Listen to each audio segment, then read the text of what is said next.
So hey guys, good morning, welcome to my new blog and hope करता हूँ सब बढ़िया होंगे, हंसते खेलते होंगे।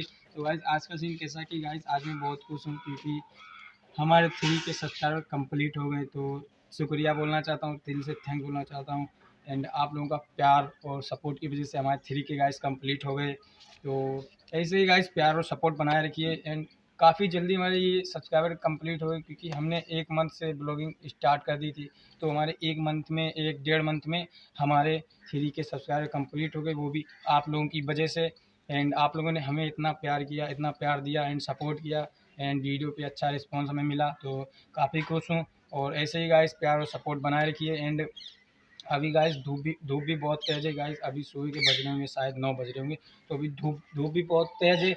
एंड तो हम कुछ 3 के पे कुछ छोटा मोटा सेलिब्रेट करना चाहता हूँ अपने देसी अंदाज में। तो वो ब्लॉग आपको नेक्स्ट ब्लॉग में देखने को मिलेगा। प्लीज़ गाइस बने रहिएगा गाइस, वो ब्लॉग भी मत मिस करना। एंड चैनल को जरूर अभी सब्सक्राइब कर लो एंड वीडियो को पूरा एंजॉय करना। तो गाइस काफ़ी अच्छा लगा, यही बोलना चाहता था आपसे। तो दिल से थैंक्स बोलना चाहता हूँ। Thanks for watching, bye.